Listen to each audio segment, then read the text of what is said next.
أعوذ بالله السميع العليم من الشيطان اللعين الرجيم.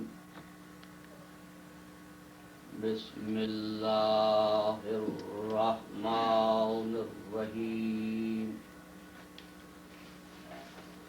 الحمد لله العلي عن شبه المخلوقين، الغالب لمقال الواصفين، الظاهر بعجائب تدبيره للناظرين، الباطن بجلال عزته عن فكر المتوهمين، العالم بلا اكتساب ولا ازدياد ولا علم مستفاد، المقدر لجميع الأمور بلا روية ولا ضمير، الذي لا تغشاه الظلم ولا يستضيء بالأنوار، لا يرهقه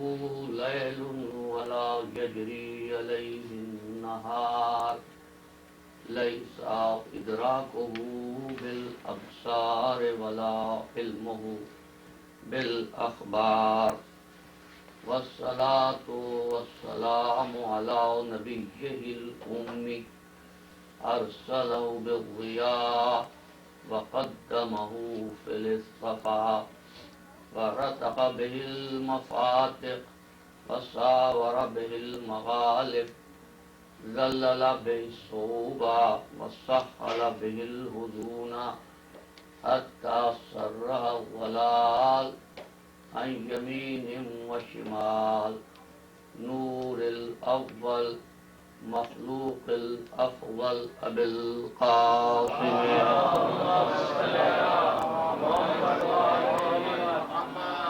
وأهل بيت الطيبين الطاهرين المعصومين المظلومين، الذين أذهب الله عنهم الرجس وطهرهم تطهيرا.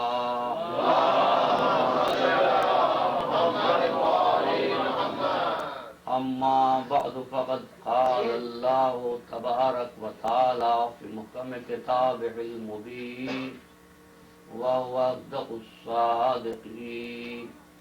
بسم الله الرحمن الرحيم. والطور وكتاب مسطور في رق منشور والبيت المعمور والسقف المرفوع والبحر المسجور، إن عذاب ربك لواقع ما له من دافع، يوم تمور السماء مورا وتسير الجبال سيرا، فويل يومئذ للمكذبين الذين هم في خوض يلعبون. صلوات. اللهم صل على محمد وآل محمد. عزیزان محترم،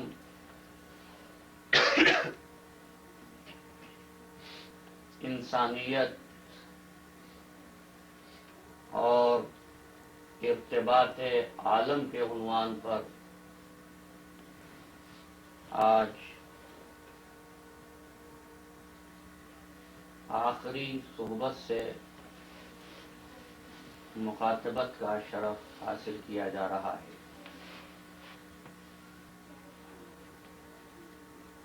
اس کائنات کی باعقل مخلوق ہونے کی وجہ سے یہ امر انسان کی فطرت، عادت اور جبلت میں داخل ہے کہ وہ دوسری مخلوقات سے بھی رابطہ قائم کرے اور خالق حقیقی سے بھی تعلق تلاش کرے، لیکن انسان اپنی خلقت کے اعتبار سے صرف وہی کچھ حاصل کر سکتا ہے جو اس کے حواس خمسہ میں محدود ہے۔ اس لیے کہ انسان کی تمام تر صلاحیتیں، استعداد، علم و فکر و خیال وہ حواس خمسہ میں محدود ہیں۔ حواس خمسہ صرف انہی چیزوں کو جان سکتے ہیں، انہی چیزوں کو محسوس کر سکتے ہیں جن کی مناسبت حواس خمسہ میں موجود ہے۔ جس کی مناسبت حواس خمسہ کے ساتھ نہیں ہے، انسان اس علم کو نہ حاصل کر سکتا ہے، نہ ہی اس فکر کو اپنے ذہن میں جگہ دے سکتا ہے۔ اس کے پاس چھونے کی صلاحیت ہے، وہ چھو کر چیزوں کے ٹیکسچر کو محسوس کر سکتا ہے، اس کے پاس سونگنے کی قوت ہے، لہذا سونگ کر اس کی بو کو معلوم کر سکتا ہے۔ ذائقے کی قوت ہے تو زبان کے ذریعے کسی چیز کے ذائقے کو چکھ سکتا ہے، کسی چیز کو دیکھ سکتا ہے، کسی چیز کو سن سکتا ہے۔ لیکن انسان ہونے کے حوالے سے عموماً اور مسلمان ہونے کے حوالے سے خصوصاً جن چیزوں کا واسطہ ایمان سے ہے، ان میں کوئی چیز دیکھی نہیں جاتی، کوئی چیز سنی نہیں جاتی، کوئی چیز چکھی نہیں جاتی، کوئی چیز ایسی نہیں جس کو چھوا جا سکے۔ لہذا انسان ان امور سے اپنے ایمان کو مکمل کرنے کے لیے کس طور پر رابطہ قائم کرے؟ وہ ایمان لاتا ہے پروردگار پر، آمنت باللہ، ایمان مفصل کا پہلا حصہ۔ اللہ پر ایمان لایا، اللہ نظر نہیں آتا، اللہ کی آواز سنی نہیں جاتی، اللہ کو چھوا نہیں جا سکتا۔ وہ ایمان لاتا ہے وہ ملائکتہ ہی، اس کے فرشتوں پر۔ فرشتے بھی مادی مخلوق نہیں، ایسی مخلوق نہیں جس کو دیکھا جا سکے، جس کو چھوا جا سکے۔ وہ ایمان لاتا ہے اللہ کے انبیاء پر، انبیاء اس نے دیکھے نہیں۔ یوں کہوں ایمان اصل میں وہ نبوت پر لاتا ہے۔ وہ یہ کہہ سکتا ہے کہ صاحب ہم نے نہیں دیکھا، زمانہ رسول کے جو حضرات ہوں گے انہوں نے دیکھا ہوگا۔ نہیں، انہوں نے بھی نبی کو دیکھا، نبوت کو نہیں دیکھا۔ انہوں نے نبوت کو نہیں دیکھا ہے۔ اور ایک بات یاد رکھنے کی ہے کہ جب ہم اہل بیت کا ذکر کرتے ہیں تو ہم ان کو اہل بیت نبی نہیں کہتے ہیں، اہل بیت النبوہ۔ جب چادر میں موجود تھے اور جبریل امین نے پوچھا تھا یا رب ومن تھا کل کے ساتھ، جواب یہ نہیں آیا تھا ام اہل بیت النبی، ام اہل بیت النبوہ۔ یعنی جیسے ہم نبوت کو نہیں جان سکتے تو نبوت کے اہل بیت کو ہم کیسے پہچانیں گے؟ کیونکہ ہم جو کچھ جانتے ہیں وہ ہم اپنے حواس خمسہ کے ذریعے سے جانتے ہیں۔ حواس خمسہ ان 5 قوتوں میں محدود ہے۔ بات کو آگے بڑھاتا ہوں۔ انسان ایمان لاتا ہے قیامت پر، قیامت کو کس نے دیکھا؟ انسان ایمان لاتا ہے حشر پر، نشر پر، یوم عذاب، یوم حساب پر، ثواب پر، عذاب پر، جنت پر، جہنم پر۔ ان میں سے کسی چیز کو دیکھا نہیں جا سکتا ہے، لیکن اگر ان میں سے کسی ایک چیز کو بھی فہرست ایمان سے خارج کر دیجئے تو انسان مسلمان نہیں رہتا۔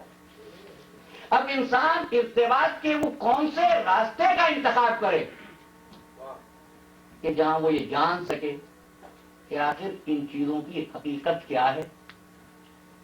ظاہر ہے کہ مجھے اس امر کا پورا احساس ہے کہ ایسے اہم، بسیط اور عمیق عنوان پر گفتگو کرنے کے لیے 12 گھنٹے کافی نہیں تھے،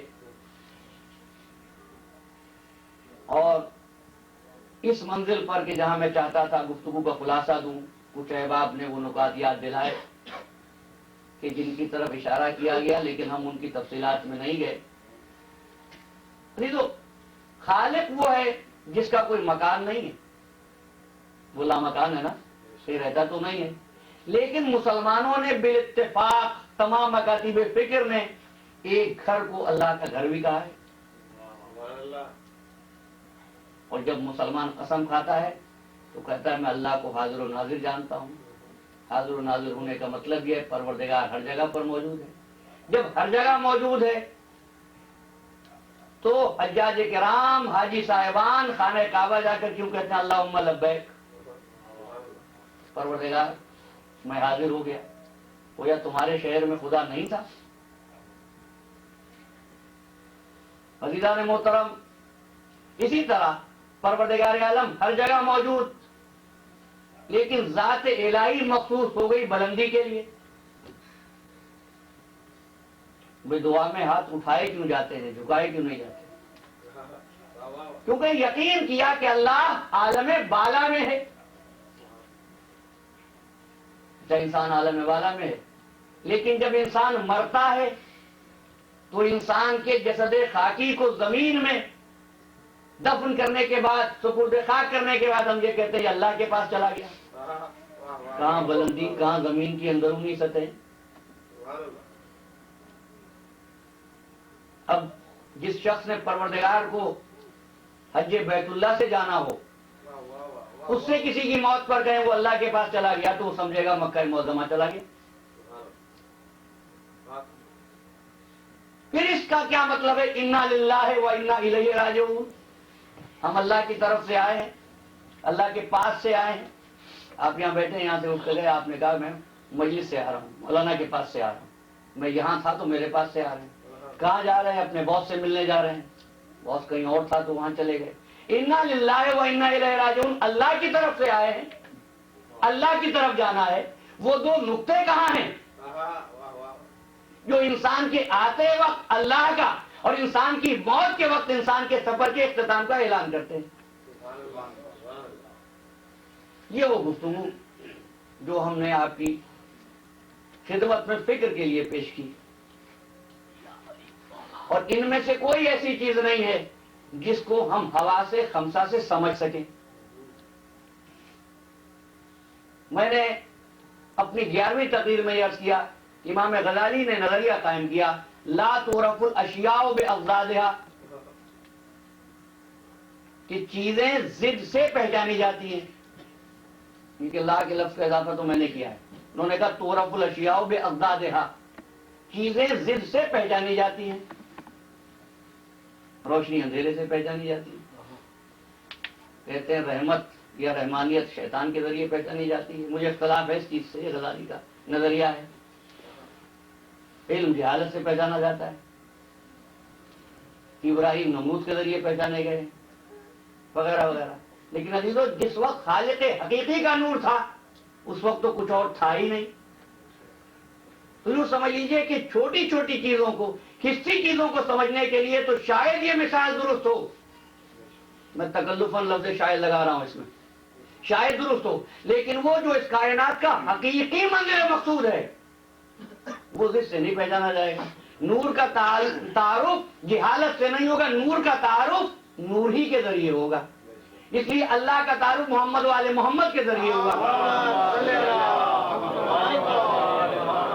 اور محمد والے محمد بلندتر صلوات.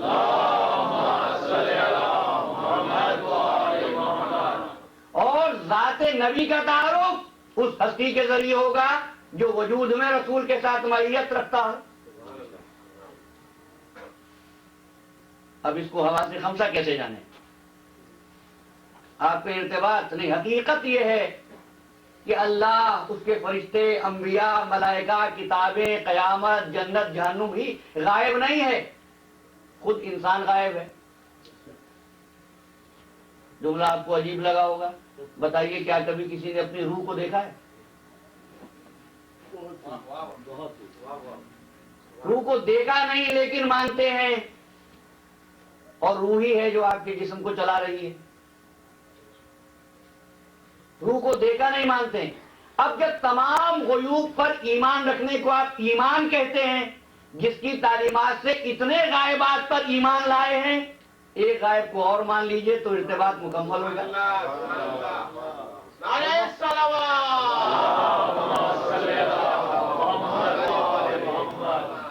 برائے خوشنودی امام زمانہ بلندتر صلوات.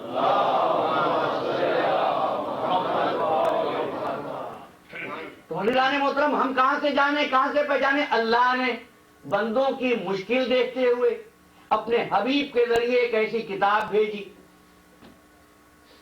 جس کے لیے ارشاد ہوا لا رطب ولا یابس الا فی کتاب مبین. کوئی خشک و تر ایسا نہیں جو اس کتاب میں نہ ہو. اس کا مطلب یہ ہے کہ کوئی بھی الجھن ہمیں پیش آ جائے تو ہم قرآن مجید سے اس کا حل لے لیں. ارتباط کو بھی قرآن مجید سے سمجھنے کی کوشش کرنی چاہیے. لیکن قرآن مجید کا دعویٰ ایک طرف تو یہ ہے کہ ہر خوش خطر اس کتاب میں، زمین و آسمان کے غائبات اس کتاب میں، لیکن جب مفتیان حرم سے پوچھتے ہیں کہ نماز کی تفصیل قرآن سے بتاؤ، تو نماز کی تفصیل بھی آپ کو قرآن میں نہیں ملتی. رکوع کا ذکر ہے قرآن میں، سجدے کا ذکر ہے قرآن میں، قیام کا ذکر ہے قرآن مجید میں، قعود کا ذکر ہے قرآن مجید میں. ان تمام آیتوں کو پڑھنے کے بعد کیا آپ نماز پڑھ سکتے ہیں؟ نہیں. اگر قرآن سے نماز سیکھی جائے تو کوئی رکوع پہلے کرے گا، کوئی سجدہ پہلے کرے گا، کوئی قعود پہلے کرے گا، کوئی قیام پہلے کرے گا. انسانوں کے درمیان تو کیا مسلمانوں کے درمیان میں بھی مرکزیت اور رابطہ پیدا نہیں ہوگا. اب جو چیز میں نے اپنی نویں تقریر میں عرض کی تھی وہ یہ کہ قرآن مجید نے 3 دعوے کیے. ایک دعویٰ یہ ہے هو الذی انزل علیک الکتاب منہ آیات محکمات ہن ام الکتاب واخر متشابہات. ہم نے قرآن مجید بھیجا، کتاب کو نازل کیا، اس میں کچھ آیات محکمات ہیں اور کچھ متشابہات ہیں. ساری آیتیں محکم نہیں، اس میں متشابہات بھی. محکم آیتیں جس میں حکم صریح ہے، واضح ہے. متشابہ آیتیں ملتی جلتی ہیں، حکم کا پتہ نہیں چلتا. سورہ ہود کی پہلی آیت ہے الف لام را کتاب احکمت آیاتہ. یہ وہ کتاب ہے جس میں ساری آیتیں محکم ہیں. اتنا ہی نہیں، ثم فصلت، ہر چیز کو تفصیل سے بیان کر دیا گیا ہے. آپ کہتے ہیں نماز کی تفصیل نہیں ملتی، خالق کا اعلان ہے ثم فصلت، محکم آیت ہے. سورہ زمر کی آیت پڑھیے نزل احسن الحدیث کتابا متشابہا. یہ وہ کتاب ہے جو متشابہ کتاب ہے. دیکھیے ایک آیت میں پورے قرآن کو محکم کہا، ایک میں پورے قرآن کو متشابہ کہا، ایک آیت میں کچھ کو محکم کچھ کو متشابہ کہا. اب جہاں یہ مشکل آ جائے تو پھر ذہن میں شک پیدا ہونے لگتا ہے. اب اگر کسی عام آدمی کا بیان ہو تو آپ کہہ سکتے ہیں کہ بھول گیا پہلے کیا کہا تھا، لیکن بیان اس کا ہے جو خالق کل ہے، خالق حقیقی ہے، وہ غلطی کرتا نہیں ہے. اچھا اس قرآن کو پڑھتے ہوئے بھی 2 باتیں سامنے آئیں. کہیں پر خالق نے اس کتاب کو قرآن کہا اور کہیں پر کتاب کہا. اردو کے عربی کے جاننے والے احباب کا مجمع ہے. کتاب نکلا ہے لفظ کتب سے، کتبہ سے، لکھنے سے، اور قرآن ہے قراءت سے، پڑھنے سے. جو آیتیں میں پڑھتا رہا آپ کی خدمت میں، وَالطُّورِ وَكِتَابٍ مَسْطُورٍ، وہاں کتاب کا ذکر ہے، مستور سطر میں لکھی ہوئی کتاب کا ذکر ہے. لیکن جہاں پر قرآن کو سابقہ کتب کی تفسیر کہا گیا وہاں پر اس کو قرآن کہا گیا. اِنَّ هَذَا الْقُرْآنَ يَهْدِي لِلَّتِي هِيَ أَقْوَمُ. یہ قرآن اس راہ کا تعین کرتا ہے جو سب سے زیادہ سیدھی ہے. جب پہلی آیت ہے سورہ بقرہ کی اس میں قرآن نہیں ہے، الف لام میم ذالک الکتاب لا ریب فیہ، وہاں قرآن نہیں، وہاں کتاب ہے. دیکھیے سوال پیدا ہو رہا ہے کہ آخر شک کس چیز میں نہیں ہے.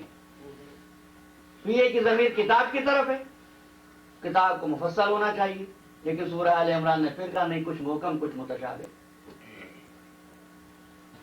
عزیزان محترم، بس ایک بات کو جان لیجئے کہ کتاب نام ہے علم کا اور قرآن نام ہے قراءت کا. قرآن اس وقت تک قرآن نہیں بنے گا جب تک کوئی اس کو پڑھنے کی منزل سے نہ گزار دے. قرآن کا لفظ قراءت سے جس کے معنی ہے پڑھنا، قرآن پڑھا گیا. یہ قرآن، یہ کتاب خدا قرآن کس وقت بنی؟ جب کسی نے پڑھا. وہ پڑھا کس نے؟ پڑھا کس نے؟ وہی پڑھ سکتا ہے جس کے پاس کتاب موجود ہو. اب کتاب کس کے پاس ہے؟ آئیے سورہ نمل میں ارشاد ہوا قال یا ایھا الملأ ایکم یاتینی بعرشھا قبل ان یاتونی مسلمین. سلیمان نے اپنے دربار کے سرداروں سے کہا کہ تم میں سے کون ہے جو تخت بلقیس کو میرے پاس لے آئے قبل اس کے کہ وہ مسلمان ہو کر میرے پاس آئے. بڑی توجہ کیجیے گا. ایکم یاتینی بیاشیا قبل ان یاتونی مسلمین، کہ وہ مسلمان ہو کر میرے پاس آئے. قال عفریت من الجن، قوم جن نے کہا،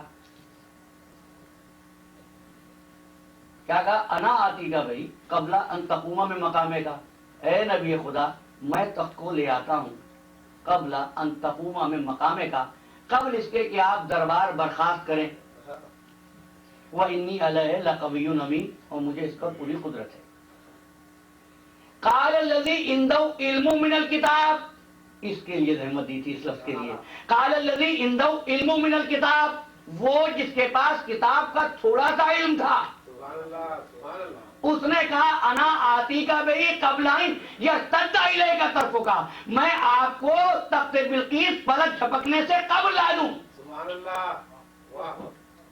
صرف اتنا ہی کہا. اور اس کے بعد فلما رأى مستقرا قال هذا من فضل ربی، جب سلیمان نے پلک جھپکنے کی مدت کے دوران اس کو تخت بلقیس کے ساتھ پایا تو کہا هذا من فضل ربی، یہ میرے پروردگار کا فضل ہے. اب جان لیجئے اگر کتاب کو تلاش کرنا ہو کہ جس کے پاس کتاب کا تھوڑا سا علم تھا وہ تو پلک جھپکنے کی مدت میں تخت بلقیس لے آیا، جس کے پاس پوری کتاب کا علم ہوگا.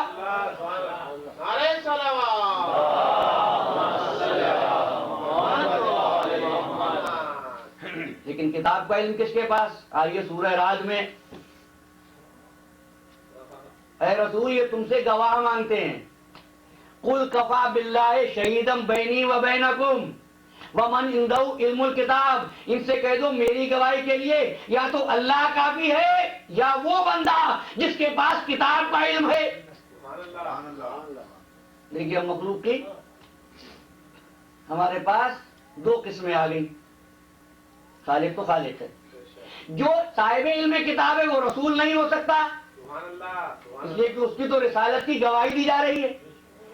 یہ رسول کے علاوہ کوئی شخصیت ہے جس کے پاس علم کتاب ہے.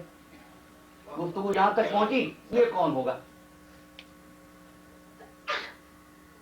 ارشاد ہوا سورہ ابراہیم، جب ابراہیم نے اپنے بیٹے اور زوجہ کو وادی غیر ذی زرع میں چھوڑ دیا. ربنا انی اسکنت من ذریتی بواد غیر ذی زرع عند بیتک المحرم، پروردگار میں اپنی ذریت کو تیرے گھر کے پاس چھوڑے جا رہا ہوں. تیرے گھر کے پاس چھوڑے جا رہا ہوں کیوں؟ تاکہ یہ نماز قائم کریں. پھر دعا کیا مانگی؟ فَاجْعَلْ أَفْئِدَةً مِّنَ النَّاسِ تَهْوِي إِلَيْهِمْ، بس لوگوں کے دلوں کو ان کی طرف مائل کر دے، لوگوں کے دلوں کو ان کی طرف موڑ دے.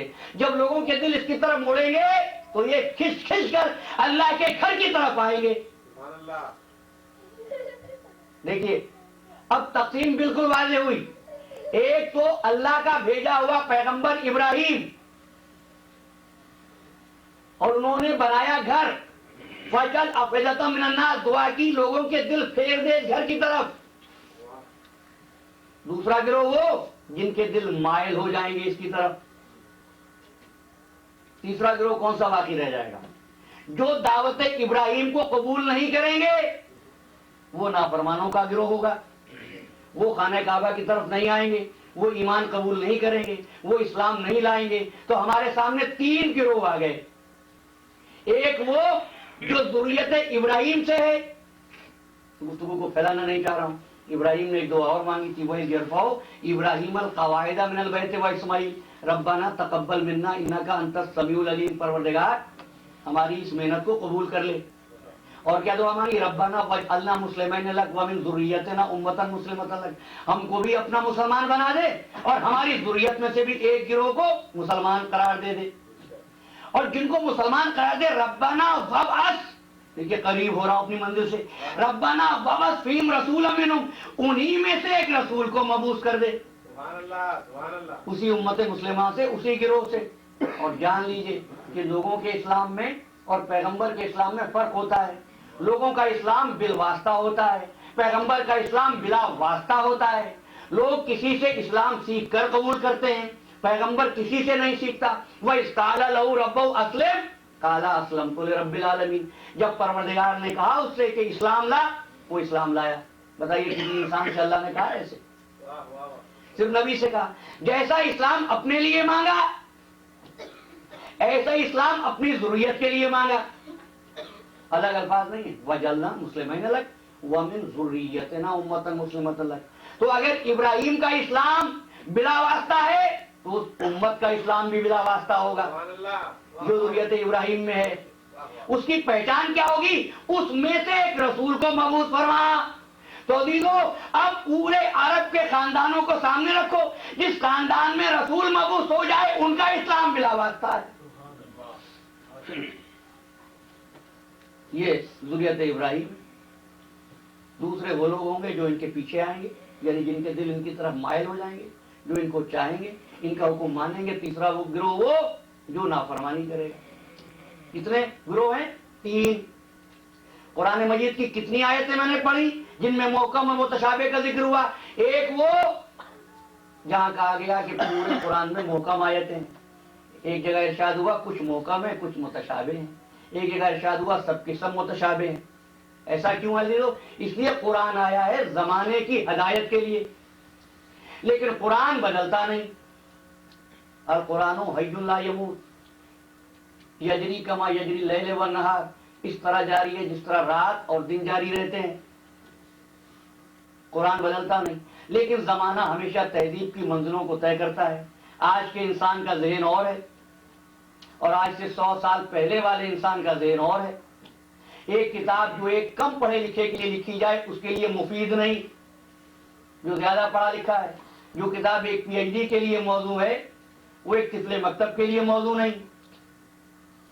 ٹھیک ہے نا؟ لیکن قرآن وہ جو سب کے لیے آیا. اور قرآن مجید میں 3 قسم کی آیتیں دیں. اللہ نے قرآن مجید میں 3 قسم کے گروہ بتا دیے. ایک تو ذریت ابراہیم ہے، ایک ذریت ابراہیم کی پیروی کرنے والے ہیں، ایک ذریت ابراہیم سے انحراف کرنے والے ہیں، منہ موڑنے والے ہیں. ینقلب علی عقبیہ بھی قرآن کی آیتیں ہیں جو اپنی ایڑیوں پر پھر جانے والے ہیں. 3 گروہ ہیں اور 3 آیتیں ہیں. جب قیامت کے دن میدان حشر ہوگا یہ تینوں گروہ الگ الگ کر دیے جائیں گے. اب سورہ واقعہ میں انہیں تینوں گروہوں کا تعارف ہے. وَأَمَّا إِن كَانَ مِنَ الْمُقَرَّبِينَ. وہ لوگ جو مقرب بندے ہوں گے ان کے لیے تو جنت بھی ہے، روح و ریحان بھی ہے.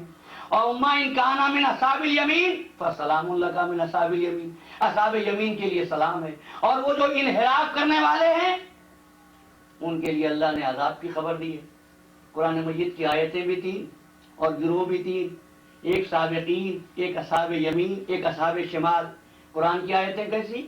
ساری کی ساری محکمات، کچھ محکم کچھ متشابہ. اور پھر ارشاد ہوا ساری کی ساری متشابہ. تب سمجھ لیجئے جو سابقین ہیں، جو ذریت ابراہیم سے ہیں ان کے لیے پورا قرآن محکم. جو ذریت ابراہیم کی پیروی کرنے والے ہیں ان کے لیے جتنا بتا دیا گیا اتنا محکم، باقی متشابہ. اور جو انحراف کرنے والے ہیں ان کے لیے پورا قرآن متشابہ.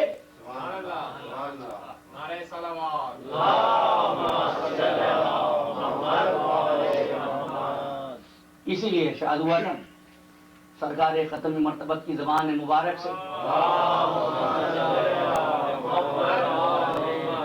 یہ قرآن کیا ہے؟ القرآن مال علی والعلی مال قرآن. قرآن علی کے ساتھ اور علی قرآن کے ساتھ.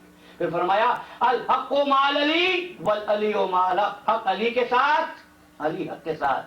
اللہم ادر الحق حیث ما دار. پروردگار حق کو ادھر ادھر موڑ دے جدھر جدھر علی جائیں.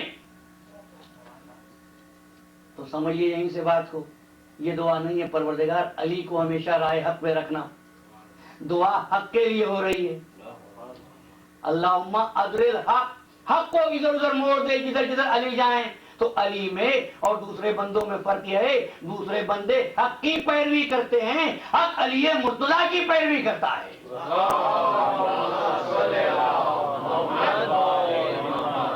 اس لیے میں نے گزشتہ برس کہا تھا کہ معصومین تو سب انبیاء ہیں اور معصومین آل محمد بھی ہیں، لیکن فرق یہ ہے ان 14 معصومین میں اور باقی معصومین میں کہ وہ وہی کرتے تھے جو حق ہوتا تھا.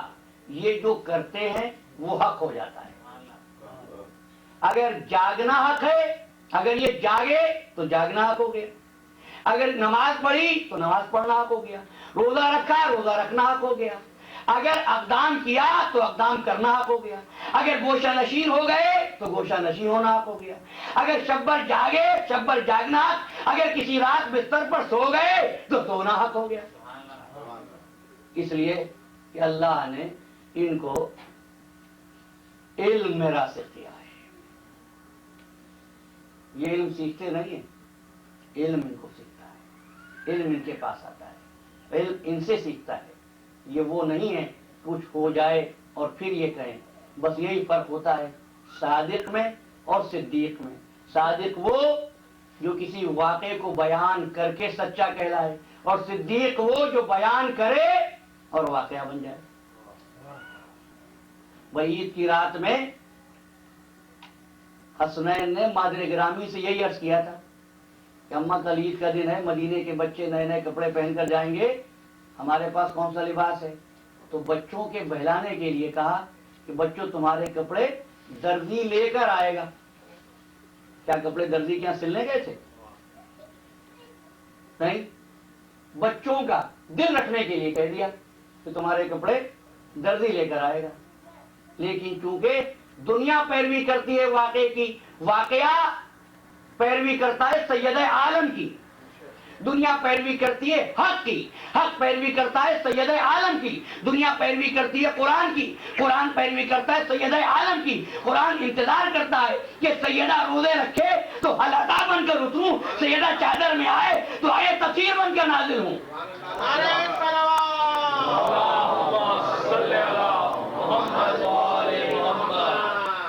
اور عزیزو، جن کے تصرف میں جنت اور جنت کے فرشتے ہوں، بس یہی بات تھی جب رضوان چلا ہے اجازت لے کر تو شاید ہوا تھا دیکھو سیدہ کے دروازے پر جا کر خود کو رضوان نہ کہنا۔ کیوں؟ اس لیے کہ سیدہ نے درزی کا لفظ استعمال کیا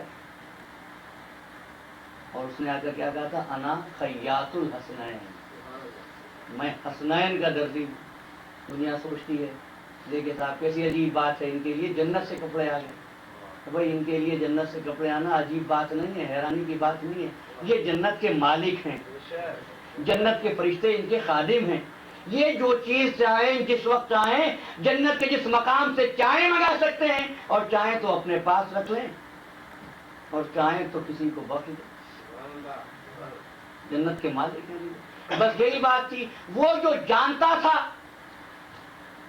کہ حقیقت کیا ہے عالم کے ارتباط کی، اس نے اس امر کی پرواہ نہیں کی کہ سجدہ کتنا طولانی ہو جائے گا۔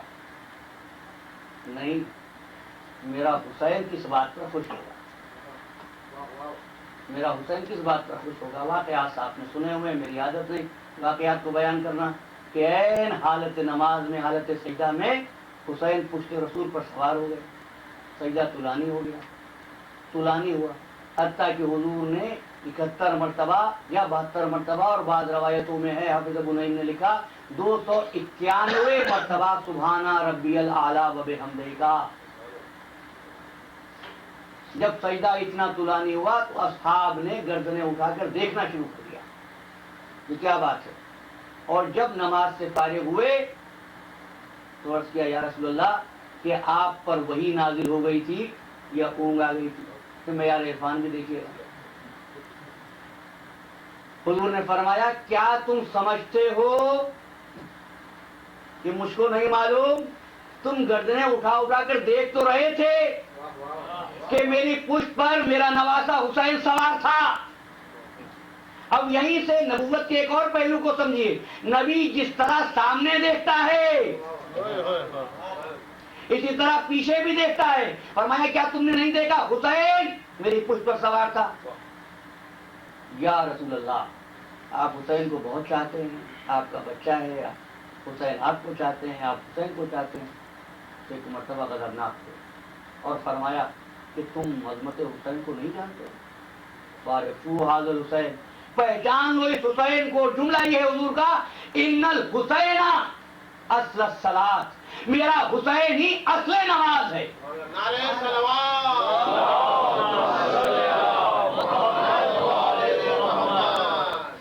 میرا حسین ہی اصل نماز ہے،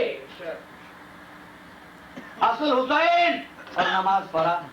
اب جان لیجئے، جب پشت رسول پر حالت نماز میں حسین سوار ہو جاتے تھے تو رسول سجدے کو طولانی کر دیتے تھے، حسین کو نہیں ہٹاتے تھے، اس لیے کہ حسین اصل نماز ہے۔ فرا میں حالات کے مطابق تبدیلی کی جا سکتی ہے لیکن اصل کو اس کے مقام سے نہیں ہٹایا جاتا۔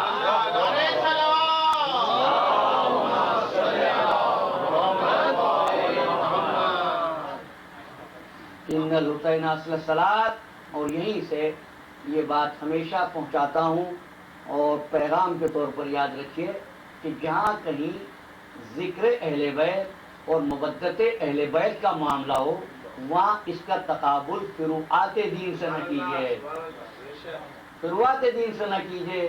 عام طور پر ایک مسئلہ ہوتا ہے کہ دیکھیے صاحب نماز کے لیے آپ نہیں کہتے ممبر سے، اور میں ہمیشہ عرض کرتا ہوں اور آخری گفتگو میں عرض کر رہا ہوں کہ آپ کے پاس ایک سال میں 365 دنوں میں سے 355 دن ہیں، آپ روزانہ نماز کے بعد مسائل بیان کریں، ہمیں اعتراض نہیں ہے، لیکن یہ ایام اعضا مخصوص ہیں موقف سے، عزم سے، منصب سے، ذکر کے اہل بیت سے۔ اور اگر ہم ان چیزوں کو یہاں سے بیان نہ کریں تو آپ مجھے بتائیے یہ میرے نوجوان مسلک اہل بیت کو کہاں سے سیکھے؟ میڈیا بتاتا نہیں، کتاب لکھنے والوں نے اہل بیت کے ذکر کو چھپانے کا تہیہ کر رکھا ہے۔ ہمارے پاس صرف ایک ہی مقام تو ہے ممبر، ایک مجلس میں تذکرہ مصائب کا ہو، یہ بھی سنیے، مجلس نہیں ہے، مجلس عزا ہے، عزا کا مطلب ہے تعزیت کرنا، تسلی دینا۔ تو عزیزو اگر مظلوم کے گھر پر جا کر یہ ثابت ہی نہ کیا کہ مظلوم حق پر تھا، ظالم باطل تھا، تو تعزیت کیسی ہے؟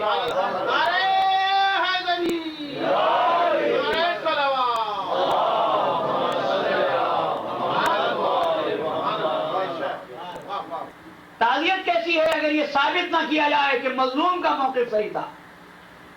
مجلسیں اہل بیت کے موقف کو پہنچانے کے لیے، اور یہ صدقہ ہے حسین ابن علی کا اور شہزادی زینب کا۔ پھر یہ کہنا کہ صاحب کیا یہ واجب ہے؟ یہ واجب نہیں ہے، لیکن نماز کے لیے تو ضرور کہا جائے۔ میں صرف دعوت فکر دیتا ہوں، یہ مجلس ہے، مجلس میں اور خطبہ جمعہ میں کچھ فرق رکھیے، واز نہیں ہے، یہ فکر کی دعوت ہے، مذہب حقہ کی تبلیغ ہے۔ باقی رہے گی نماز، تو نماز کے لیے حدیث رسول یہ ہے، ان قبلت قبل ما سواہا، ان ردت ردت ما سواہا۔ اگر نماز قبول ہو گئی تو ہر عمل قبول، نماز رد ہو گئی تو ہر عمل رد۔ اول تو یہ بات میری سمجھ میں آتی ہی نہیں کہ عزادار حسین نماز سے غافل ہو۔ میں بدگمانی نہیں رکھتا ہوں، پتہ نہیں خطبہ علماء یہ سوچ کیسے لیتے ہیں کہ ماتمی نوجوان نماز سے غافل ہوں گے۔ ارے جو صبح عاشور پہ شہزادے علی اکبر کی اذان کی یاد میں ماتم کرتا ہو وہ نماز سے کیسے غافل ہوگا؟ نماز سے کیسے غافل ہو سکتا ہے؟ میں منفی فکر نہیں رکھتا ہوں، اور یہ بھی یاد رہے کسی اذا خانے میں، کسی مسجد میں، کسی امام بارگاہ میں پورے سال میں صرف 10 محرم وہ دن ہے جس روز ہر نماز جماعت سے ہو جاتی ہے۔ نارتھ امریکہ میں یہ صدقہ ذکر حسین کا ہے، حسینی کی برکت ہے۔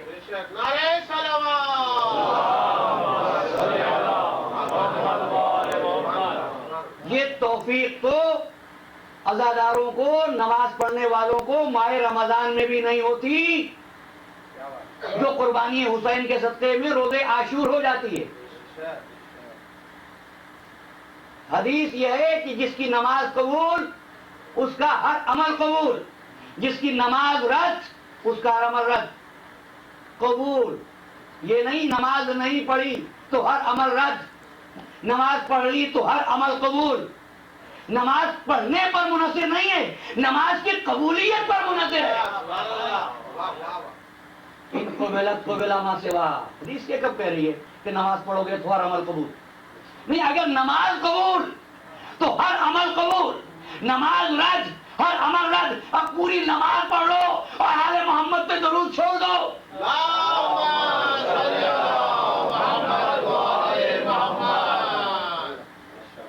نماز کیسے قبول ہوگی؟ عزیزو، نماز کی قبولیت کی شرط محمد و آل محمد پر درود ہے۔ تو یہ نہ کہیے کہ ذکر حسین واجب ہے یا نہیں، ذکر حسین ہے تو ہر واجب واجب ہے۔ اچھا، فروعات دین میں نماز، روزہ، حج، زکوٰۃ، صوم، جہاد، وضو ہے؟ کسی نے پڑھا ہو فروعات دین میں اول وضو پھر نماز؟ اول نماز، وضو کیوں کرتے ہیں آپ؟ یہ تو ہے ہی نہیں لسٹ میں۔ وضو نہیں کریں گے نماز نہیں ہوگی۔ اچھا، وضو کرنا عبادت ہے یا نہیں؟ عبادت ہے۔ کیوں عبادت ہے؟ اس لیے کہ وضو ایک عبادت کا مقدمہ ہے۔ سبحان اللہ۔ تو جانیے کہ جو چیز مقدمہ عبادت ہوتی ہے وہ بھی عبادت ہو جاتی ہے۔ جس طرح وضو مقدمہ عبادت تھا، عبادت ہو گیا، اسی طرح ذکر حسین معرفت اسلام کا مقدمہ ہے۔ اگر ذکر حسین ہے تو اسلام ہے۔ ارے صلوات۔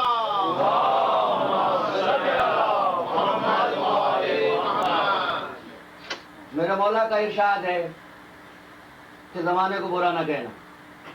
یہ تو نا، یہ بھی ایک فیشن ہے، زمانے کو برا بھلا کہتے رہنا۔ فرمایا زمانے کو برا نہ کہنا، جب خیال آئے تو اپنے گریبان میں جھانکنا۔ زمانہ کیوں برا ہوتا ہے؟ لیکن میرا مشاہدہ ہے کہ ہر انسان گزرے ہوئے وقت کو اچھا کہتا ہے، آنے والے وقت سے خوفزدہ ہوتا ہے اور حال پر ہمیشہ شاکی ہوتا ہے۔ بزرگ سے پوچھئے، بچے پہلے احترام کرتے تھے، اب نہیں کرتے۔ علماء دین سے پوچھئے، لوگوں میں پہلے مذہب کا شوق تھا، آج نہیں۔ ٹیچر سے پوچھئے، پہلے بچے پڑھنے میں دلچسپی لیتے تھے، اب نہیں پڑھتے۔ مایوس کن خیالات ارتباط عالم سے ناواقفیت کا نتیجہ ہے۔ جو زمانہ گزر گیا وہ بہت ہی بے حس زمانہ تھا، بہت ہی گمراہ کن زمانہ تھا۔ وہ زمانہ جو آج ہے اور جو آئے گا وہ روشن زمانہ ہوگا۔ جیسے جیسے وقت گزرے گا روشن زمانہ آپ کے سامنے آئے گا۔ اب سارے دلائل ایک طرف، بس ایک دلیل لیتے جائیے، اور وہ یہ ہے کہ 60 ہجری میں فرزند رسول مدینے سے چلتا ہے۔ کسی تیز رفتار سواری پر نہیں تشریف لے جاتے ہیں، اونٹوں کے راستے گئے ہیں۔ مسلمان وہ ہیں جنہوں نے زمانہ رسول دیکھا ہے، اکثر وہ ہیں جنہوں نے زیارت بھی کی ہے رسول کی۔ زیارت رسول کو بھی ایک افضلیت سمجھا جاتا ہے۔ اگر زیارت رسول ہی بھی بنیاد و فضیلت کی تو ابو جہل، ابو لہب کو قصور کیا ہے؟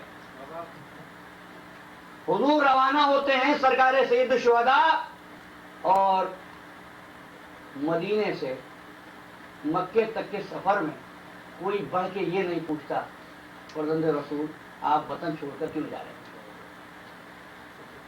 فرزند رسول حج سے ایک دن قبل اپنے حج کو عمرے سے بدل کے روانہ ہو جاتے ہیں۔ کسی مسلمان کی غیرت کو جوش نہیں آیا جو کھڑا ہو کے یہ کہتا کہ فرزند رسول آپ حج بیت اللہ بجا لائیے، ہم حفاظت کریں گے۔ کسی کی حمیت میں یہ جذبہ پیدا نہ ہوا کوئی کہتا ارے اس گرمی کے زمانے میں چھوٹے چھوٹے بچوں کے ساتھ صحبت والا سفر کیوں کر رہے ہیں۔ کسی نے یہ نہیں کہا کہ اگر آپ کو حکومت یزید سے خطرہ ہے تو ہم آپ کے ساتھ چلتے ہیں۔ عزیزو، اس زمانے میں جب کہ اونٹوں پر سفر ہوتا تھا، ان لوگوں نے جنہوں نے زیارت رسول کی تھی، کوئی حسین ابن علی کے سپورٹ میں، تعاون میں، احترام میں، جذبے میں کھڑا نہیں ہو۔ پھر بھی دنیا والے کہتے ہیں وہ زمانہ روشن تھا، آج زمانہ تاریک ہے۔ نہیں، یہ زمانہ روشن ہے کہ جنہوں نے حسین کو نہیں دیکھا، جنہوں نے اس واقعے کو اس طرح دیکھا کہ واقعے کو صدیاں گزر گئی، لیکن تعلق یہ ہے صرف سنتے ہیں کہ علی اصغر پیاسا مارا گیا تھا تو بچے ہمارے ماتم کرتے ہوئے نکل آتے ہیں۔ بتائیے کون سا زمانہ روشن ہے، وہ زمانہ یا آج کا زمانہ؟ اس لیے تو جوش نے کہا تھا انسان کو بیدار تو ہو لینے دو، اور قوم پکارے گی ہمارے ہیں اسے۔ تمام واجبات اس واجب کے ساتھ، ذکر اہل بیت کے ساتھ، مودت اہل بیت کے ساتھ۔ مودت اہل بیت حقیقت ہے شریعت اسلام کی۔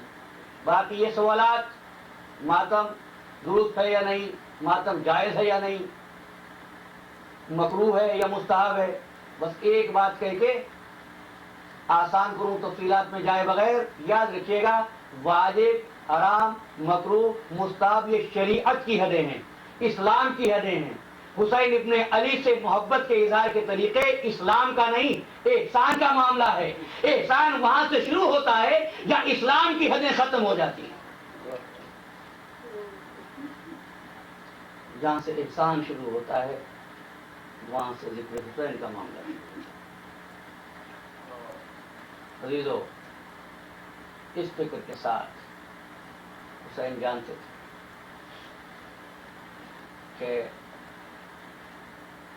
میرے چاہنے والے جب میرا ذکر سنیں گے تڑپیں گے، اسی لیے جس وقت رخصت آخر کے لیے آئے تھے، جہاں سب کو سلام کہا تھا، وہاں بیٹے سے بطور خاص یہ فرمایا میرے لال جب قیس سے چھوٹ کر مدینہ جانا تو ہمارے شیعوں کو ہمارا سلام کہنا، اور کہنا شرط محبت یہ ہے جب کبھی ٹھنڈا پانی پینا تو ہماری پیاس کو یاد کر لینا۔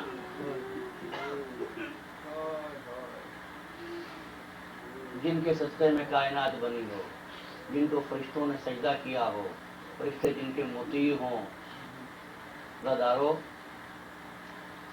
صاحب امر کی اذن کے بغیر تو کائنات میں کوئی عمل ہوتا نہیں۔ میرا امام مظلوم تھا، میرا امام پیاسا تھا، میرا امام مجبور نہیں تھا۔ مشیت عزی یہ تھی کہ طاقت کا اظہار نہیں کرنا تھا۔ اس لیے یہ جملہ یاد رہے کہ حسین ابن علی کو ایک زخم بھی اس وقت تک نہیں لگا جب تک کہ مولا نے اپنے جسم کو خود تیروں کے حوالے نہیں کر دیا۔ ہاں، جس وقت حسین ابن علی نے تلوار کو نیام میں رکھ کر یہ فرمایا ہے کہ اگر میرے نانا کا دین میرے قتل کے بغیر نہیں بچتا ہے تو آؤ تیروں تلواروں نیزو حسین کے جسم کو چھلی چھلی کر دو۔ ہم بہت شرمندہ ہیں، ہم سے حق خدمت ادا نہیں ہوا۔ حسین کی دکھیاری ماں، اگر ہم سے کوئی کمی رہ گئی ہو تو معاف کر دینا۔ اگر زندگی رہی تو آئندہ بھی تیرے لال کا ماتم کریں گے، تیرے لال کی سفیدہ بچھائیں گے۔ آپ نے محرم کی چاند رات سے محرم کی 10ویں تاریخ تک جو ماتم کیا وہ شہیدوں کا ماتم تھا، اور اب جو مجلسیں شروع ہو رہی ہیں یہ اسیروں کا ماتم ہے، یہ غریبوں کی مجلسیں ہیں، جو بیویوں کی جن کے سروں پر وارث نہیں رہے۔ ہاں، شہادت حسین ابن علی کے بعد ایک مرتبہ ملائی نے خیموں کا رخ کیا۔ لکھا ہے ریاض الاحزان میں، جس وقت گھوڑوں کے ٹاپوں کی آوازیں سنی اور فوجیں خیموں میں داخل ہونا چاہتی تھیں، ایک مرتبہ فضا در خیمہ پہ آ گئی اور ہاتھ جوڑ کے کہنے لگی خدا کے واسطے گھر میں داخل نہ ہونا، یہاں پر نبی دادیاں بیٹھی ہیں۔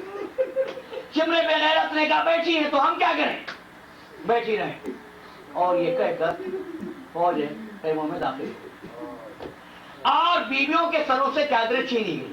اس لوٹ میں مقاتل نے بطور خاص جو ذکر کیا، سکینہ بیوی کے گوشوارے چھین لیے گئے۔ دارو جب اتنا مال جو گیا ہو وہاں تو گوشوارے کیا، لیکن گوشواروں کے بطور خاص ذکر کیوں کیا گیا؟ لکھا صاحب مخنف نے کہ گوشواروں کو اتارا نہیں گیا، اگر اتارا جاتا تو شاید بطور خاص تذکرہ نہ ہوتا۔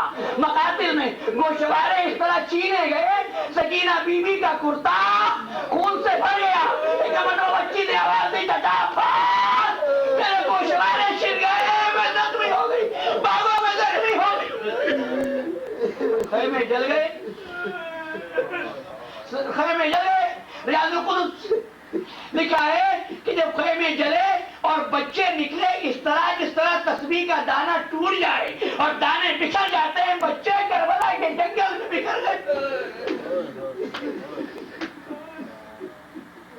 اہل حرم کو لوٹ لیا گیا، خیمے جل گئے، چادریں چھن گئی.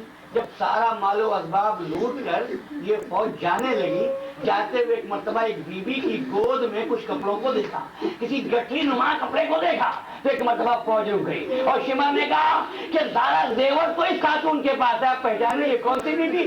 یہ والدہ علی اصغر ام رباب ہے. ایک مرتبہ ملعون ام رباب کی طرف آ، ام رباب نے آواز دی خبردار مجھے ہاتھ نہ لگانا، میں علی و فاطمہ کی بہو ہوں. لیکن اس نے حکم دیا، فوجی بڑھنے لگے تو ایک مرتبہ ام رباب نے وہ گٹھری پھینکی، ظالموں نے گٹھری لے کر کھولی. کیا تھا گٹھری کے اندر؟ ام رباب نے کہا ارے اس میں زیور نہیں تھا، علی اصغر کے تو چھوٹے چھوٹے کرتے تھے، میں اس لیے لے جا رہی تھی کہ سغرا کو اصغر کی نشانی.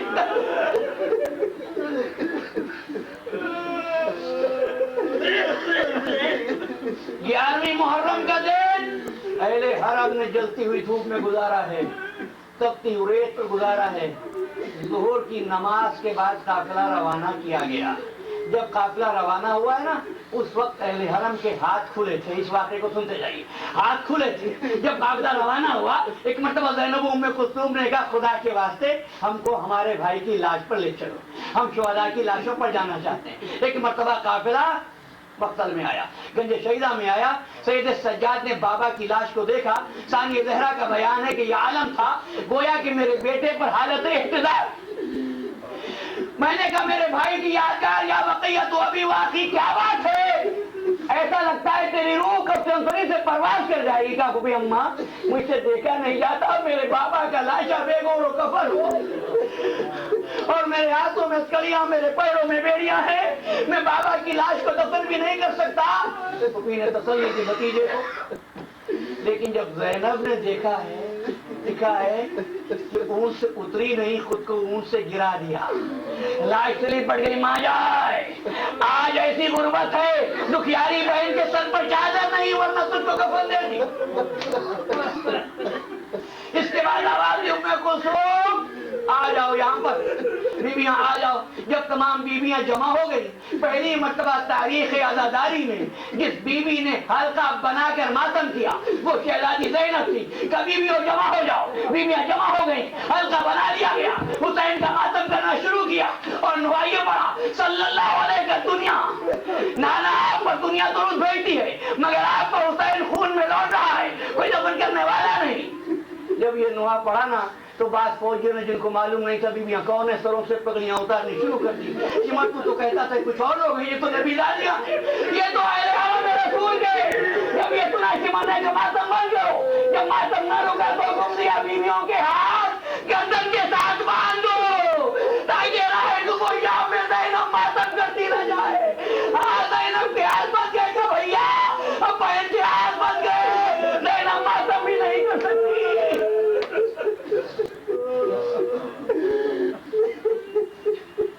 ماتم ہوتا ہے.